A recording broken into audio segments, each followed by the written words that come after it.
The steel gate slammed shut behind me, Medico lock gleaming cold in the dawn. My kayak sat useless at my feet. The path I'd walked every weekend for 18 months to reach the lake was gone. From the trees, an orange Polaris golf cart rumbled forward like it had been hunting me. Victoria Langston stepped out, clipboard tight in her hand, master keys, glinting eyes, sharp as knives. "Ethan Carter," she said, voice cold, "join the HOA in 30 days or you'll never get down to the lake again." I didn't argue. I raised my phone, documenting every bolt, every plaque, HOA members only. The lock, the fees, the 2019 amendment. This wasn't about security. This was control.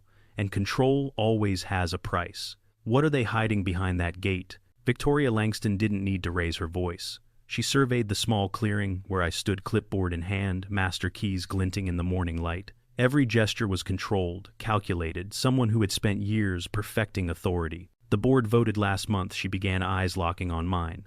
Only HOA members may use the lake access now. Membership, dues, maintenance fees, and administrative costs are required. You have 30 days to comply, or this path is permanently closed to you. Her smile was polite, almost serene, but it carried weight. Every word reinforced that she didn't just enforce rules, she wielded power. Behind the crisp blazer, the polished shoes, the gleaming keys, there was a motive clear to anyone paying attention: control, ownership, profit. I kept my gaze steady. This path has been public for decades. You can't just claim it. She tilted her head, the practiced motion of someone used to delivering bad news. "Outdated information," she said, voice smooth. "The 2019 amendment is properly recorded. I suggest you review it for yourself." Without another word, she turned and walked back to her cart, leaving me with a locked path and a sense that the fight ahead would be far more complex than I imagined. Every detail, every fee, every regulation was a test, and she was counting on most people failing it. The first penalty email hit my inbox at 7:02 a.m. Subject line screaming, "Violation notice, unauthorized lake access. $400. Then $100 more for each week I didn't comply." The message was mechanical, unrelenting, and designed to make me flinch. I had been careful, no kayak trips without documenting every step, but Victoria Langston's team wasn't subtle. At 8:30, a uniformed security officer appeared at my driveway. Not aggressive, not threatening. "At first, Mr. Carter," he said, clipboard in hand, "the board asks that all non-members refrain from lake access until further notice." I explained calmly that my property deed didn't mention HOA restrictions. He nodded politely, glanced at the Medico lock, visible from the road, and left. The point had been made, someone was watching, calculating, sending a clear message. Later that afternoon, a neighbor I hadn't spoken with in months, Mrs. Calloway, approached with a nervous smile. "You got one too," she whispered, showing a similar envelope from the HOA. 4 months of fees, $5, 0 inches penalties, refinanced home just to comply. The pattern was clear. This wasn't an accident or a miscommunication. It was targeted, precise, and personal. I pulled out my laptop and began comparing dates, fees, and addresses. Every penalty aligned perfectly with the dates of HOA board meetings, every letter calibrated to hit hardest on Mondays. Victoria's control was procedural, unyielding, and invisible until you were already trapped. 2 days later, a certified letter arrived with red final notice stamps across the envelope. Inside, the HOA outlined membership dues, lake maintenance fees, administrative costs, a total of $3,550 for a path that had been free for decades. The phrasing was meticulous, bureaucratic, designed to intimidate. Every clause reinforced their claim to property I had legally used since I moved in. I knocked on a few neighbor doors. Frank and Olivia Morgan, longtime residents, showed me letters dated 3 years prior. "We couldn't fight it," Olivia said. $6, 0 inches penalties. "We had to refinance just to keep paying." Ryan Blake, 2 houses down, admitted he almost signed a form, surrendering rights to the lake access without even realizing it. Victoria's system was working like clockwork: manipulate, intimidate, enforce compliance, and corner the unprepared.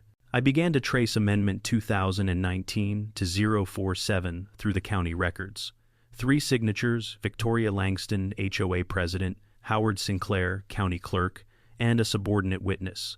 No public notice, no hearing, nothing. The amendment legally shifted the public easement into HOA ownership, but the supporting documentation was thin, almost laughably sparse. Every resident who signed forms or paid fees unwittingly reinforced the fraudulent claim. That evening I created a timeline of fees, letters, and forms. Each entry marked another layer of calculated pressure. Victoria Langston wasn't just enforcing rules. She was weaponizing bureaucracy to entrench power and generate profit. The system itself had become a threat. The real scale of the scheme hit me 2 days later when Leonard Graves called. He had documents I hadn't seen before. Contracts between the HOA and Lakefront Developments LLC indicating a $2.8 million purchase for exclusive access rights to the lake. The amendment, the gates, the fees, they weren't just punitive. They were groundwork for a private sale, orchestrated with precision over years. He slid another paper across the table. A side agreement revealed $500,000 diverted to Harold Langston's personal offshore account registered to a shell company. Victoria's profit was hidden beneath layers of HOA bureaucracy, disguised as maintenance expenditures, administrative costs, and consulting fees. I traced the timeline: the steel gate installed 1 week after the amendment. Payments to county officials, letters to residents, all perfectly synchronized. It wasn't incompetence. It wasn't a simple overreach. It was coordinated. Every move calculated.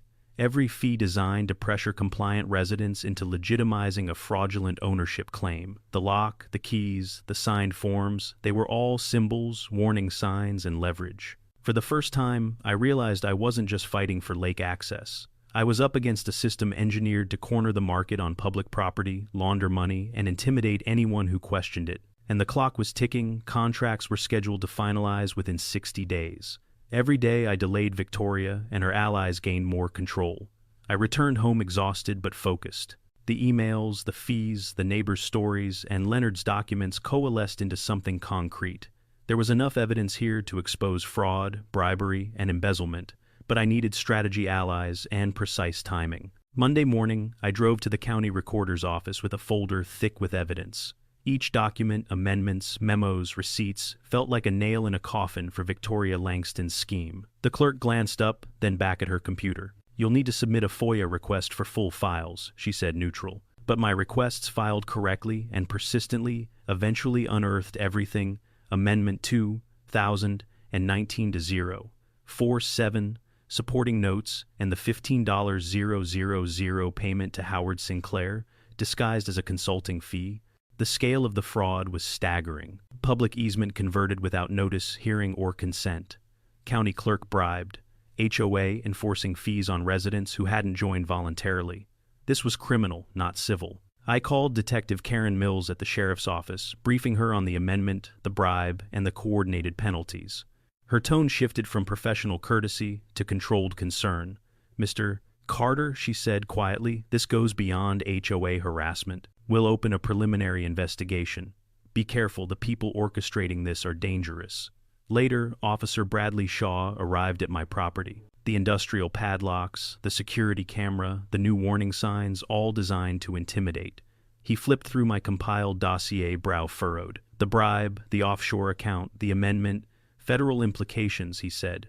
"Keep documenting, do not confront them directly." Emails from the HOA arrived at intervals: mechanical, final, accumulated penalties, notices of lien proceedings, warnings about unauthorized investigation. Victoria Langston's team knew exactly what I was doing. They were trying to isolate me, making the evidence gathering itself appear illegal. By the evening, I had confirmed a clear chain amendment, signed payment to Sinclair Enforcement via fees, intimidation tactics, all layers converging into one coordinated scheme. Thursday, an encrypted email from Leonard Graves landed in my inbox, scanned HOA board minutes, contracts with Lakefront Developments LLC, and the side agreement directing $500,000 to Harold Langston's offshore account. The financial web was fully visible. Leonard had captured the signature patterns, dates, and corroborating documents that tied every action back to Victoria and her accomplices.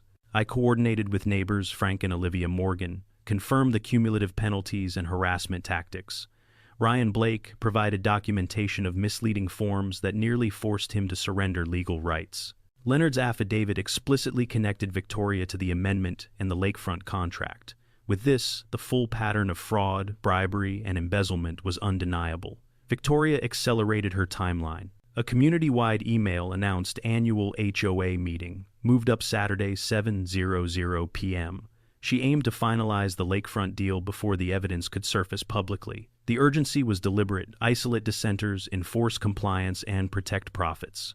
I had exactly 4 days. Every document, plat maps amendment, $15,000, payment offshore account, $2.8 million contract was organized into a visual presentation. Each slide was designed to show the pattern: intimidation, fraudulent amendment, bribery, embezzlement, private sale. I rehearsed each sequence, anticipating interruptions, ensuring clarity and impact. Every witness was briefed: neighbors, ready to testify. Leonard positioned to confirm signatures. Officer Shaw, providing law enforcement context. Detective Mills approved that I could mention the ongoing state investigation. Her backing would give the presentation authority and credibility, shifting the room's dynamics and undermining Victoria's assumed control. Friday night, I reviewed everything: emails, certified letters, payment schedules, and the steel gate photographs. The details were no longer abstract. They were evidence of a system weaponized to generate profit, intimidate residents, and launder funds internationally. By Saturday morning, I was ready. Laptop flash drives, printouts, witness confirmations, all packed. I stood at the lake access path, gazing at the Medico lock one last time. It symbolized every unjust barrier, every calculated threat. Victoria had created an empire of control, but she had also created the stage for her exposure. The point of no return had arrived. Every ally, every piece of evidence, every resident who had suffered or resisted was aligned. Victoria Langston and her accomplices were about to confront their actions publicly. The gates, the fees, the intimidation, they would all be revealed, and there would be no turning back. Saturday evening, the community hall was packed beyond capacity. Folding chairs crammed the floor, latecomers stood along the walls. Residents murmured nervously, eyes flicking toward the podium where Victoria Langston adjusted the microphone. Her polished blazer and clipped tone exuded authority, but attention lingered beneath the surface. "I'll be direct." Victoria began skipping pleasantries. "Some accusations have been made by a resident. They are being addressed by our legal team. The board acts in the best interest of Willow Creek."